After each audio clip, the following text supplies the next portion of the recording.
السلام عليكم ورحمة الله وبركاته. الحلقة دي إن شاء الله تبقى حلقة تابع للحلقة رقم 6 أو المحاضرة رقم 6. احنا وقفنا في حلقة رقم 6 أو المحاضرة رقم 6 عند السبيسنج أو المسافة بين الخطوط أو الرود ستريب، اللي هي المسافة بين الخطوط اللي تبقى موجودة في منتصف الرود أو في منتصف الطريق. تمام. هنبدأ اخر اختيار خالص احنا كنا واقفين عنده اللي هي انفورميشن، بيديني الطول بتاع الخطوط ديت او طولها قد ايه. تمام. هنبدا بعد كده ننتقل على الاختيار اللي بعد كده في قائمه رود اللي هو الرود ديكال. هنبدا من خلال هذا الاختيار ان احنا نختار هنلاحظ زي ما حضراتكم شايفين اول اختيار ماتيريال واوبشن. اول اختيار في ماتيريال بيكتشر هنبدا نختار زي ما حضراتكم شايفين في عندنا عدة صور. اول حاجه الاسهم في خط مستقيم او اسهم واخده الاتجاه اليسار، صورة دراجة، صورة الشبكات أو الخاصة بتبقى موجودة بالصرف اللي بتبقى موجودة في الطريق اللي على جانب الطريق، سواء كانت زوجية أو كانت فردية. تمام. الأشكال اللي بتبقى مرسومة على الطريق، الأشكال بتاعت برضو اللي هي الأغطية بتاعت الصرف الصحي أو اللوحات الإرشادية الخاصة بذوي الاحتياجات الخاصة. نبدأ نختار أي رسمة من الرسومات دي تبدأ تترسم على الطريق زي ما حضراتكم شايفين. نبدأ نحطها على الطريق.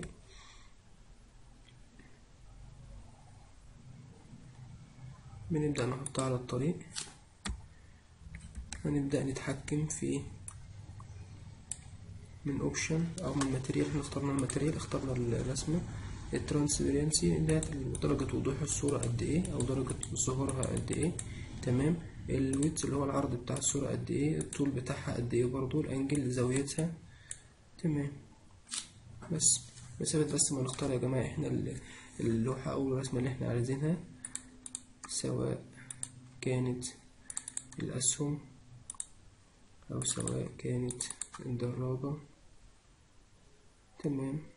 نختار درجة الوضوح بتاعها والطول بتاعها أو العرض وزاويتها قد ايه، بس بكل سهولة. أي بقى اختيار عندنا، مثلا الاختيار دوت المفروض إن هو تمام هيتحط على جانب الطريق على الناحية ما حضراتكم شايفين، يتحط على جانب الطريق اللي هي شبكة للصرف الصحي. تمام.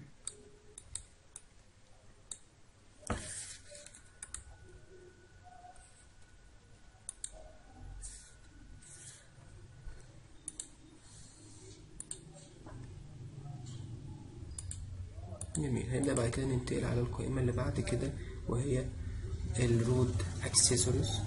تمام. من خلال هذه القائمة هنبدأ نختار الأكسسوارات الخاصة بالطريق. في عندنا مثلا لوحات إرشادية اللي هي الخاصة بالستوب نوت باركينج أو الباركينج. حضراتكم شايفين أدي أول لوحة خالص اللي هي ستوب.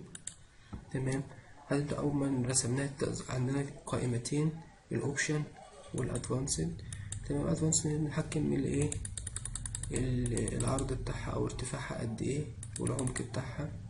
وحضراتكم شايفين الهايت اللي هو الطول، طولها قد ايه. الاكس برضو اللي هي تتحرك في المحور اكس والواي وزد. تمام. احنا مش عايزين ده كده، عايزينه صفر.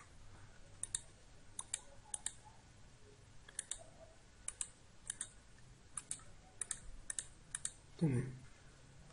من اول قائمة اللي هي قائمة اوبشن بقى، اول ما نضغط على قائمة موديل يظهر قدامنا عدة لافتات او يفط كتير زي ما حضراتكم شايفين. اليوفط تحديد السرعة على 25 و30 و35 و40، واليوفط بتاع عبور المشاة، في كيرف أو في منحنى جاي، ممنوع يوتيرن، سلو. أي قائمة بقى أو أي يافطة احنا عايزين نختارها بنبدأ نختارها من هنا وبنحطها على الطريق عندنا، ونبدأ من الأدفانسد نتحكم في الطول والعرض والارتفاع والإكس والواي بتاعها. تمام.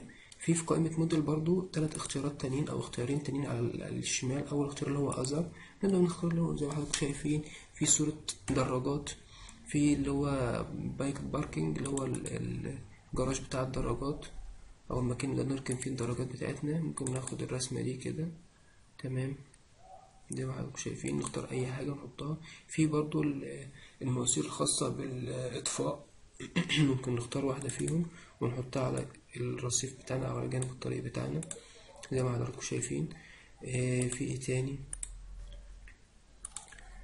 المطبات، او نقدر نحط اللي هو المطبات اللي بتبقى موجودة في الطريق. تمام.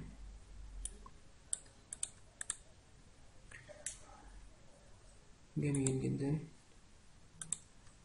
في اللي هي الأسلاك، خطوط التليفون بتبقى موجودة في الجو زي ما انتم شايفين كده اهي. خطوط التليفون موجودة اهي، لو في خطوط تليفون موجودة وانت عايز تعمل شكل يكون أقرب للواقع.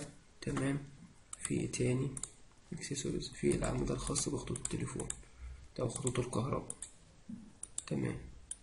الاختيار التاني اللي هو الرود بيسز بيديني قطع من الطرق. احنا قدرنا ان احنا نرسم طريق في خط مستقيم، بيقدر يديني بقى لو الطريق واخد كيرف شمال او كيرف يمين، كيرف اكتر، الطريق منتهي على شكل دائري، في محاور او في عدة طرق واصلة ببعضها زي مفارق طرق، طريق.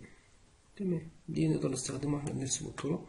الاختيار رقم 4 اللي هو الفيكلز بيديني مركبات، اقدر ان اختار اي مركبة وابدأ احطها على الطريق او اي عربية موجودة عشان يبقى الشكل محاكي للواقع اكتر. نبدأ نختار كده ونعمل بس كده. تمام. نختار مثلا مركبة تانية ونبدأ نحطها هنا ونبدأ نختار. تمام. تتحرك ورا شوية، نقرب شوية يا جماعة عشان نشوف.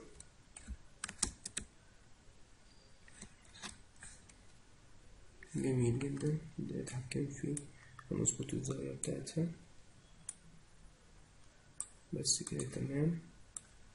كده بقت الزاوية مظبوطة، بس كده الصورة محاكاة للواقع أكتر. من الطريقة عندنا اهوت. تمام. هنبدأ من الأكسسوارز نختار من الألواح نوتس باركينج هتحط هنا. جميل جدا. تمام. اكسسوارز نختار بايك.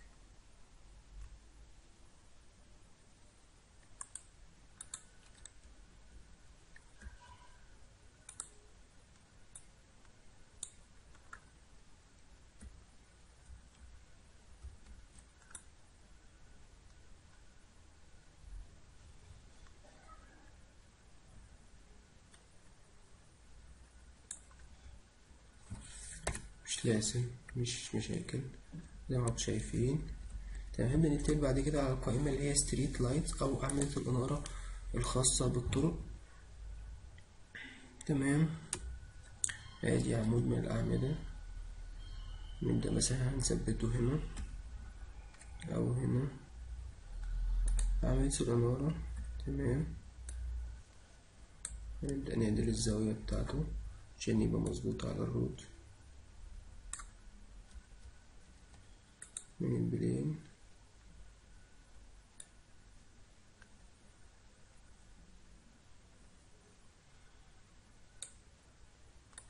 تمام. برسبكتيف زي ما احنا شايفين عملية الإنارة. في أول قائمة عندنا قائمة أوبشن، في موديل أول اختيار فيها اختيار موديل.